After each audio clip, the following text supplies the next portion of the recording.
शातवानी बिस्मिल्लाहिर्रहमानिर्रहीम। मेरा नाम ये अली सरवर है और मेरा ऑफिशियल यूट्यूब चैनल अल्लाहुम्मा सल्लि व सल्लिम बारिक अला सय्यिदना मोहम्मद नबी उम्मी अली साहबी अल-फरफी मरहम। बिस्मिल्लाहिर्रहमानिर्रहीम। मेरे प्यारे बहन भाइयों और बच्चों, अस्सलाम वालेकुम रहमतुल्लाहि व बरकातहू। अल्लाह के फजल करम से, उसकी इजाज़त से मैं आपकी खिदमत में हाज़िर हूँ। एक बड़ी अच्छी मुतबरक वीडियो लाया हूँ, देखिएगा, शायद आपको पसंद आ जाए। तो आइए चलते हैं वीडियो की तरफ। बिस्मिल्लाहिर्रहमानिर्रहीम। अल्लाह के नाम से ही शुरू करता हूँ जो बड़ा मेहरबान निहायत रहम करने वाला है। मेरे अजीज़ों, काजी अबू बकर बिन अब्दुल बाकी बगदादी रहमतुल्लाह अलैह के हालात में उनका एक अजीब वाक़या उनकी ज़ुबानी नकल फरमाते हैं। मैं एक ज़माने में मक्का में आकर रिहाइश पजीर हो गया। उन दिनों मेरी माली हालत अच्छी ना थी। एक रोज़ मैं भूख से निराल था और भूख को मिटाने के लिए मेरे पास कोई दिरहम दिनार ना थे। मैं मक्का की सड़कों पर फिर रहा था कि अचानक मुझे एक रेशमी थैली पड़ी हुई मिल गई। एक डोरी से थैली का मुंह बंद था। इस थैली को उठाकर घर ले आया। उसे खोलकर देखा तो इसमें नहायत कीमती मोतियों का हार, नफीस हार था। मैंने उस जैसा हार आज तक ना देखा था। हार को घर में रख कर मैं बाहर निकला तो देखा कि एक बड़े मियाँ ऐलान कर रहे हैं कि उनके हाथ में 500 दिनार थे और वो कह रहे थे कि जो शख्स मोतियों के हार वाली थैली वापस कर देगा उसको 500 दिनार इनाम दिया जाएगा। मैंने बड़े मियाँ के ऐलान को सुनकर अपने दिल में कहा कि मैं भूखा हूँ और ज़रूरतमंद भी हूँ, क्यों ना मैं वो हार वाली थैली उसको वापस करके 500 दिनार इनाम के तौर पे वापस ले लूँ और अपनी ज़रूरतें पूरी करूँ। मैंने उस बड़े मियाँ को बुलाया और अपने साथ घर ले आया। मैंने उस थैली की निशानियों के बारे में उनसे दरियाफ्त किया। उन्होंने उस थैली की पूरी तफसीलात बता दी। जब मेरी पूरी तसल्ली हुई तो मैंने वह थैली निकाल कर उस बड़े मियाँ के सामने रख दी। उसने थैली पकड़कर 500 दिनार मेरे आगे रख दिए। मेरी उस वक्त अजीब हालत थी, गोया वो एक तरफ काबा है, मेरा एक तरफ ईमान है।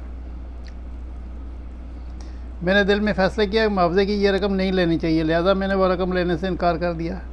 उस बड़े मियाँ ने मुझे रकम देने के लिए बहुत इसरार किया, लेकिन मैंने कहा यह मेरा फ़र्ज़ था आपकी थैली आपको लौटा दूँ, मैं इस पर कोई बदला और अजर नहीं लेना चाहता।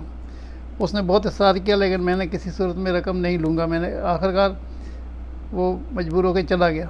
मक्का की ज़िंदगी मेरे लिए कठिन से कठिन तर होती गई और मैंने हालात से मजबूर होकर मक्का को खैराबाद कहा और कश्ती में बैठकर किसी दूसरे मुल्क जाना चाहता था। मैं कश्ती में बैठकर जा रहा था कि मुझे अपनी मंजिल मकसूद का कोई इल्म नहीं था कि कहाँ जाना है। इत्तेफाक से समुंदर की मौजों से कश्ती टूट गई और सवाए मेरे बाकी तमाम मुसाफिर समुंदर की लहरों की नज़र हो गए। उनका सामान भी उनके साथ बह गया। मैं अकेला तन्हा कश्ती के एक तख्ते पर सतह समुद्र पर तैर रहा था। कब तक तैरता रहा इसके बारे में मुझे कोई इल्म नहीं। वो दरवेश कई रोज़ के बाद इस तख्ते के ज़रिए तैरता हुआ एक जजीरे में जा पहुंचा। वहाँ कुछ लोग आबाद थे। वो लोग कौन थे, जजीरे का क्या नाम था? जजीरे में उतरकर मैंने एक मस्जिद देखी। उस मस्जिद में जाकर बैठ गया और कुरान हकीम फुरकान हमीद पढ़ने लगा।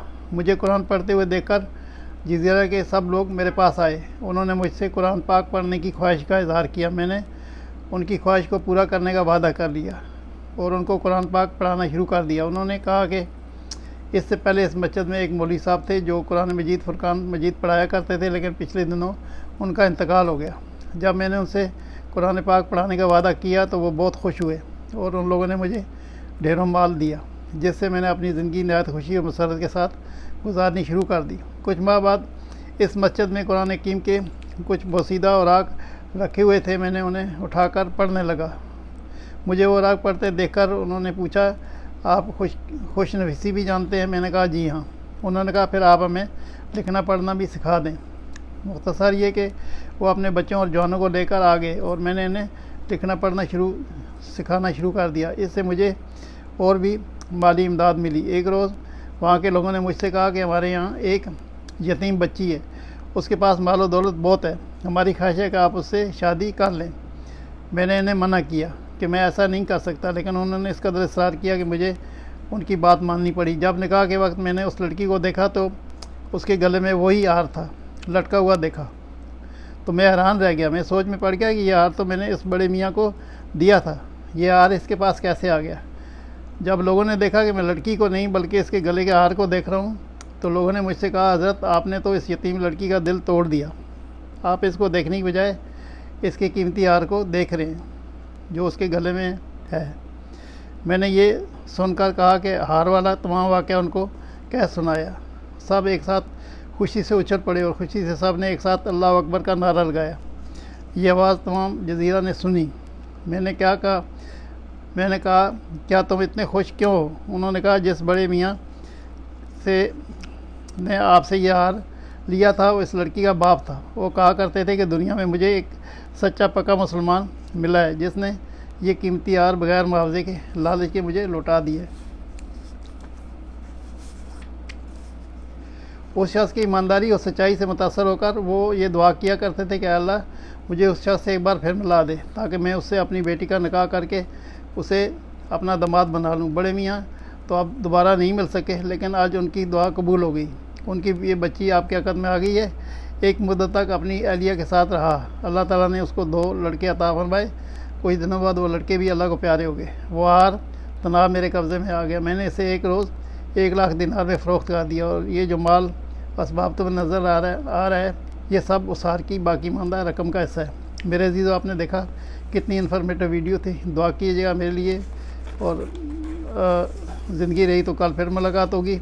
जब तक इजाज़त, सल्लल्लाहु ताला खैर खल्क़ि मुहम्मद वाली असहाबी अजमैन। मेरा हमतगा यार मर रखनी। अल्लाह हाफ़िज़।